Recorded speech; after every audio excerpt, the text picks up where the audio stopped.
এই নির্বাচনটা কিসের জন্য হয়? যে ভালো রাখবে, এক রাখবে, হসপিটাল, স্কুল, কলেজ, রাস্তাঘাট।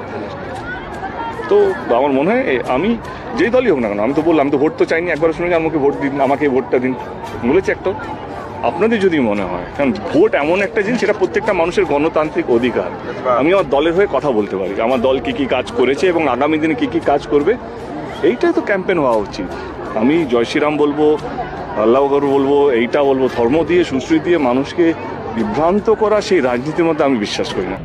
কেউ বলছে আমরা যদি জিতি, আমাদেরকে যদি ভোট দেন তাহলে আমরা বাবরি মসজিদ করব। কেউ বলছে আমরা রাম মন্দির করেছি, তার জন্য আমাকে ভোটটা দিন। আমি একটাই কথা বলতে চাই বাংলার প্রত্যেকটা মানুষকে, শুধু বাংলা কেন, ভারতবর্ষের প্রত্যেকটা মানুষকে, আমাদের দেশে নির্বাচন কি শুধু মন্দির বা মসজিদ বানানোর জন্য হয়? নির্বাচনটা আসলে হয় কে কতগুলো স্কুল করবে, হসপিটাল করবে, রাস্তাঘাট করবে, আপনাদেরকে ভালো রাখবে, আপনাদেরকে সুস্থ রাখবে এবং আপনাদেরকে যে এক রাখবে। এই নির্বাচনটা হচ্ছে সেই নির্বাচন। আমি আপনাদেরকে অনুরোধ করবো, ভোট যাকে ইচ্ছা দিতে পারেন, কিন্তু মাথায় রাখবেন জয় শ্রীরাম আর জয় বাংলার মাঝখানে ফাঁসবেন না। যে আপনাদেরকে ভালো রেখেছে, যে আপনাদেরকে ভালো আগামী দিন রাখবে, তার হাতটা শক্ত করবেন। যে দল আপনাদের পাশে ছিল, যে দল আপনাদের পাশে আছে এবং যে দল আপনাদের পাশে থাকবে, তারই জেতা উচিত। যে দল ধর্ম দেখে কাজ করে সেই দলকে নয়, যাদের কাজটাই ধর্ম, সেই দলটাই হাতটা শক্ত করুন। আমরা এরকম বিভিন্ন ইনসিডেন্ট দেখি, কখনো উড়িষ্যাতে কোনো বাঙালিকে দেখলে পিটিয়ে মেরে দিচ্ছে বাংলাদেশি বাংলাদেশি বলে, কখনো বিহারে হচ্ছে, কখনো ইউপিতে হচ্ছে, দিল্লিতে হচ্ছে, রাজস্থানে হচ্ছে।